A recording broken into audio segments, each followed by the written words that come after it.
of the Arctic territories. We need to ensure that America is leading in the Arctic, because we know that if America doesn't, other nations will fill the gap where we fall behind. So what you guys do is so critically important. I think a lot of Americans, certainly I, didn't realize it fully until President Trump started talking about the importance of our Arctic mission, about building upon it, and ensuring that America can lead in the Arctic for the next generation. And now I want to talk about, of course, the interaction and what Denmark, I think, has done, and sometimes in partnership with us, but let's be honest, what Denmark over the last 20 years has failed to do in some cases, because we know that unfortunately this place, this base, the surrounding area is less secure than it was 30, 40 years ago, because some of our allies haven't kept up. As China and Russia have taken greater and greater interest in Greenland, in this base, in the activities of the brave Americans right here, we know that too often our allies in Europe have not kept pace. They haven't kept pace with military spending, and Denmark has not kept pace in devoting the resources necessary to keep this base, to keep our troops, and in my view, to keep the people of Greenland safe from a lot of very aggressive incursions from Russia, from China, and from other nations. Now, President Trump, as he says all the time, and as a lot of people recognize, is a president of peace. We want to have good relationships with everybody. That includes, even to the extent possible, the Chinese and the Russians. But part of having good relations is showing your strength when you have to. And unfortunately, the story of Greenland over the past 20 years when it comes to security is that we've underinvested in the infrastructure, we've underinvested in the security architecture, and we've underinvested in the brave men and women who are doing a very hard job, as Mike said, to keep all of us safe. That has to change. Now, when I pointed out a couple of weeks ago that in some ways, with all due respect to our Danish allies, they had not kept pace, there was a lot of criticism from Denmark, a lot of attacks at the Trump administration, at the president, at me, at others in our administration for saying the obvious, which is that Denmark hasn't done a good job at keeping Greenland safe. And one of the things I heard was, well, what about the many Danes who lost their lives in the war on terror fighting alongside the United States? Well, look, we obviously honor the sacrifice of our Danish friends in the war on terror 20 years ago, just as, for example, the French honor the sacrifice of Americans in Normandy 80 years ago. But recognizing that there are important security partnerships in the past does not mean that we can't have disagreements with allies in the present about how to preserve our shared security for the future. And that's what this is about. There is no amount of bullying, no amount of obfuscating, no amount of confusing the issue.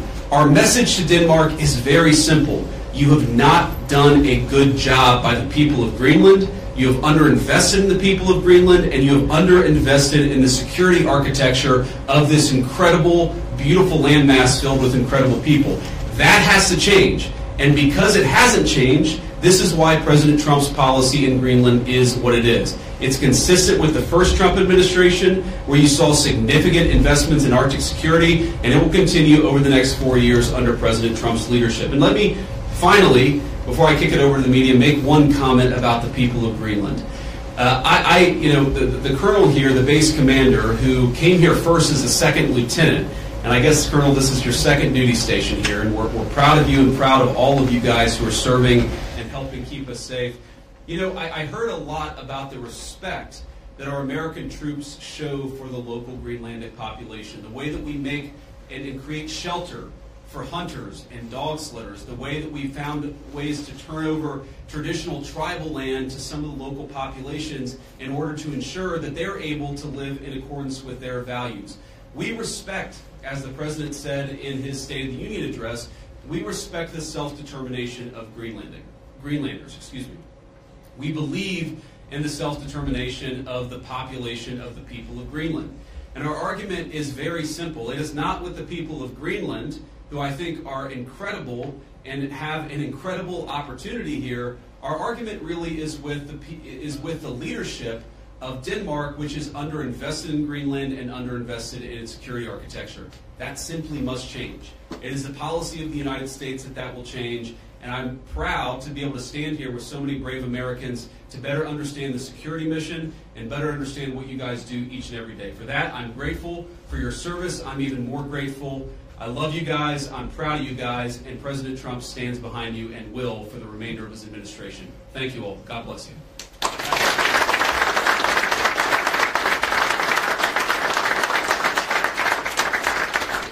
All right, now we'll take a few questions.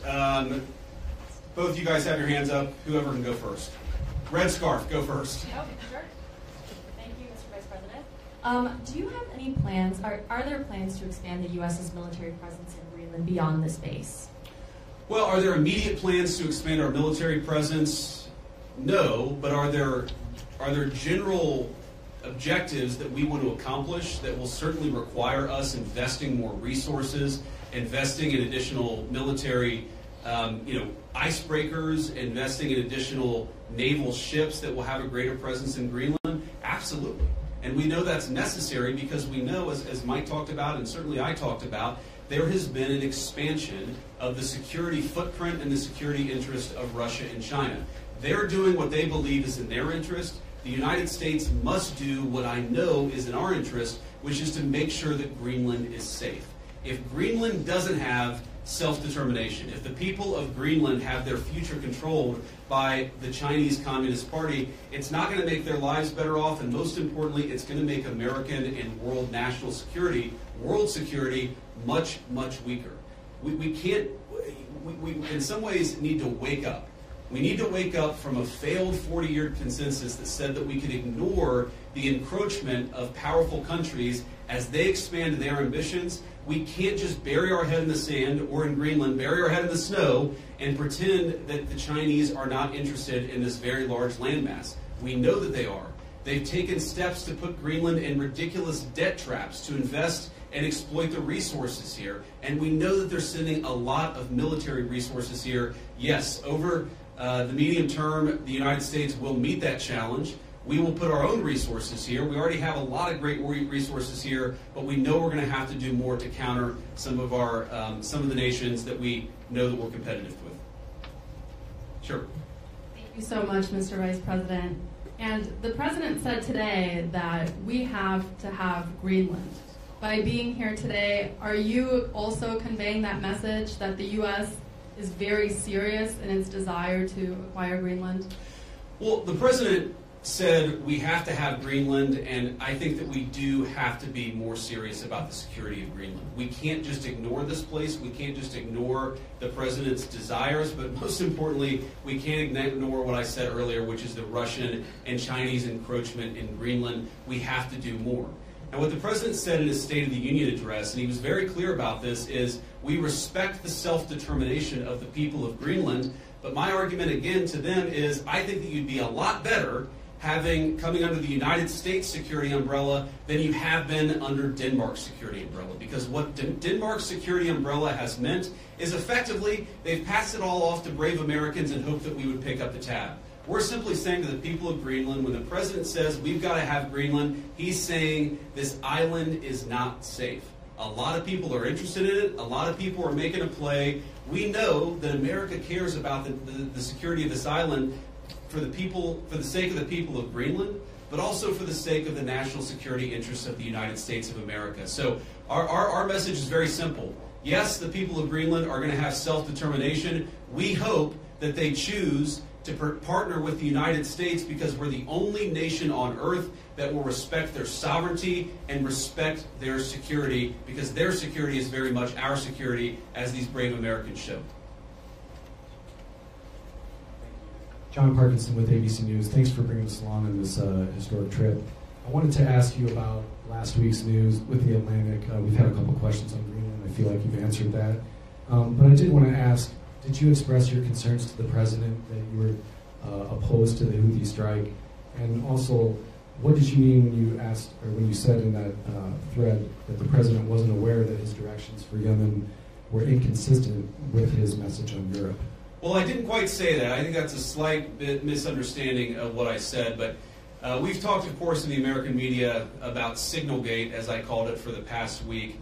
And here's what I told the President and the entire national security team, is that yes, It is in the interest of the United States of America to preserve navigation. Yes, it is in the interest of the United States to kill terrorists who are preventing navigation in the Red Sea, but we got to make sure that we do it right. We have to be careful. We have to make sure the timing is right. And of course, what that leak revealed, I think, is a private communication between the president's senior advisors about how best to prepare the American people for what we all thought we had to do, about the right timing of when we should do something, and of course, surfacing the strategic questions that we needed to decide and brief the president on so that he could ultimately make the decision about what we would do.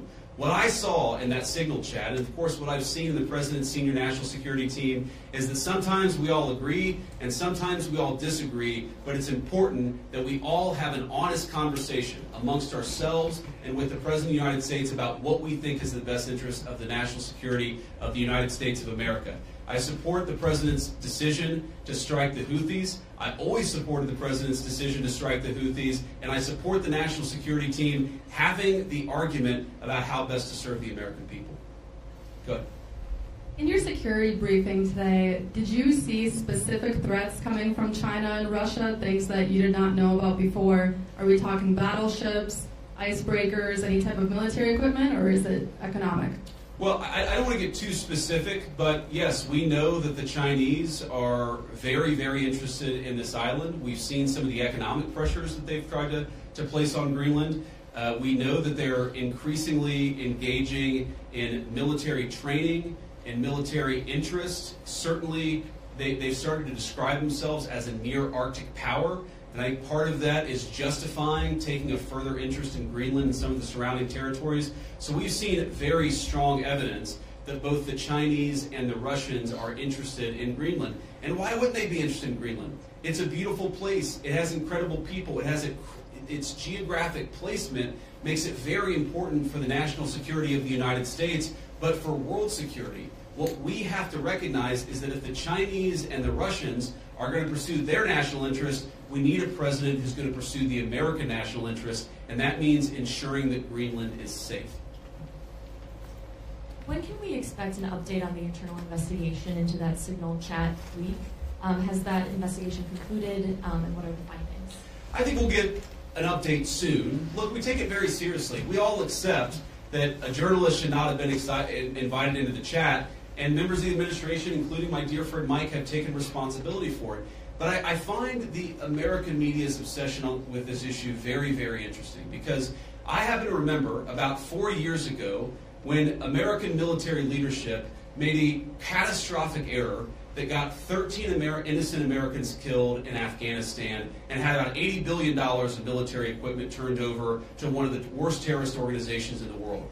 And for years, the American media ran cover for a Biden administration that refused to fire any generals or even launch an internal investigation that was meaningful and substantive about what happened. And now the same American media that covered for the Biden administration after the untimely death and the unnecessary death of 13 brave Americans is really, really interested in forcing the President of the United States to fire someone because of a signal chat. Because of a signal chat. That is not honest behavior from the American media, and if you think you're going to force the President of the United States to fire anybody, you've got another thing coming. President Trump has said it on Monday, on Tuesday, on Wednesday, on Thursday, and I'm the Vice President saying it here on Friday. We are standing behind our entire national security team. Can I just ask you about Yeah, go ahead. the tariffs? There's been some retaliation, some signals at least in the media that Canada's going to respond, some of these others are going to respond to the president's tariffs. What's your message for Americans that are going to see costs increase on auto manufacturing, new cars, that kind of thing? Is it Buy America, or what's the message going forward there? Well, let me say a couple of things. First of all, for the Canadians, and we have many dear friends in Canada, and of course we love the Canadian people, but the Canadian leadership threatening retaliatory tariffs against the United States, as President Trump often says, they just don't have the cards. There is no way that Canada can win a trade war with the United States. What President Trump has said is that he wants to level the playing field. For decades, Canadian leadership has forced American farmers and American manufacturers to play by an unfair set of rules. All President Trump has said is that we're done playing by an unfair set of rules. If you're going to do something to our industries, then we're going to do something back to your industries. That's how you protect American manufacturing, and that's how you protect American jobs. Now, what I'd say to the American people is look, the president ran on this, and he said very clearly that we're done being the piggy bank of the entire world. For 40 years, in the same way that our European friends, I think, have neglected international security, for 40 years, a lot of our friends all over the world have used America as a piggy bank. They have used us to absorb all of their excess economic production. What does that mean for Americans? For Americans, that's meant manufacturing jobs declining. That's meant middle-class wages going down. That's meant whole towns that have been hollowed out by empty factories, and that means an America that is less safe because our manufacturing isn't as powerful now as it was 30 years ago. I've got all these brave Americans in front of me and a few behind me too. We want to send, if God forbid we have to send Americans to war, we want them to have weapons, the best weapons in the world that are manufactured in America and not in China. The way you do that is to rebuild the American manufacturing sector. The days of America being the piggy bank of the world, the days of closed factories, the days of people not being able to get a middle-class job in this country, they're over. And yes, that means we're going to have to fight back even against some of our friends and their unfair economic practices, but the long-term consequence of this is going to be higher wages, more manufacturing, and more economic security for the American people. We'll take a couple more questions. On Russia, has the U.S. agreed to those conditions that the Kremlin said were needed for that truce in the Black Sea? It included lifting sanctions imposed on Russian banks. Trump said this week that you were still looking at it. Well, there are a couple of different statements that are floating around out there, and some of them I think are mistranslations, and some of them are not totally clear what is even being asked for. But the president has said, and he's right, that I think we feel very good about where things are. We trust but verify. We make sure that what we're seeing from one party is met by the other party and vice versa. But I think that we've made an incredible amount of progress. We have to remember that this war started under Joe Biden's administration. It has led to an unbelievable amount of death and destruction. And for the first time in almost 4 years, thanks to President Trump's leadership, we have an opportunity to really achieve a peaceful settlement. The president's going to fight every single day to make sure that happens. And of course, we'll keep you guys updated as we continue to make progress. I do think if you look at what we've talked about, we've obviously got this energy infrastructure ceasefire. We've got a Black Sea commercial ceasefire that I think is almost done. And once we get there, we'll work on the next stage of the ceasefire. Yeah. The president has previously not ruled out military force when he's talking about taking over Greenland. But your rhetoric today is more about encouraging the Greenlandic people to vote for independence. Do you think the rhetoric has changed about that, or what's your message there? No, I don't think it's changed at all. Look, the president said clearly he doesn't think that military force is going to be necessary, but he absolutely believes that Greenland is an important part of the security, not just of the United States, but of the world, and of course the people of Greenland too. It's very simple. I think the president's been very consistent here from his State of the Union, from his inaugural address, and every public statement that he's made. This territory, Greenland, really matters for the security of the United States. It's extremely vulnerable right now, and if the people of Greenland were willing to partner with the United States, and I think that they ultimately will partner with the United States, we could make them much more secure, we could do a lot more protection, and I think they'd fare a lot better economically as well. This has to happen. And the reason it has to happen, I hate to say it, is because our friends in Denmark have not done their job in keeping this area safe. They just haven't done it. It's very simple. For all of our friends in the American media who attack the administration for pointing out the obvious, what is the alternative? To give up the North Atlantic? To give up the Arctic? To China? To Russia? And to other regimes that don't have the best interest of the American people at heart? We have no other option. We need to take a significant position in Greenland to keep the people here safe, but to keep our own country safe too. We'll do one or two more. Yeah. Trump said this week the U.S. would go as far as we have to go to acquire Greenland. In that same vein, that question, are there plans that have been drafted to use military force to take over Greenland? Well, what the president has said is that we need to have more of a position in Greenland. We need it, again, for the safety of the American people. And what we think is going to happen is that the Greenlanders are going to choose through self-determination to become independent of Denmark, and then we're going to have conversations with the people of Greenland from there. So I think that talking about anything too far in the future is way too premature. We do not think that military force is ever going to be necessary. We think this makes sense. And because we think the people of Greenland are rational and good, we think we're going to be able to cut a deal, Donald Trump style, to ensure the security of this territory, but also the United States of America. I'll do one more question. And you spoke about economic interests, how the U.S. could develop Greenland more economically. Could you speak a little bit more about that? I know Secretary Wright is here. Have you guys spoken about energy? Senator Lee is here as well. Just wondering what those discussions have been. No, my point actually is that other countries have explicitly gone after Greenland, and I think with a mind towards economic exploitation. Sometimes asking Greenland to get itself into terrible economic debt traps that would make the people of Greenland not self-determined and sovereign, but to mortgage their future to hostile foreign countries that don't have their best interests at heart. That is not what the United States of America wants to do. What we want to do is to protect the security of this territory because it matters for us and it matters for the people who live here.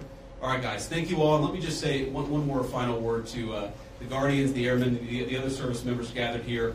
Thank you. From the bottom of my heart, it is incredible to be a vice president who has served just as our NSA, Mike Waltz, has served, to know the sacrifice that comes along with it, and to see that there are still incredible young Americans willing to put on the uniform and serve this country. You make America a better place, and you make an honor to serve as your vice president. God bless you guys. Thanks for having me.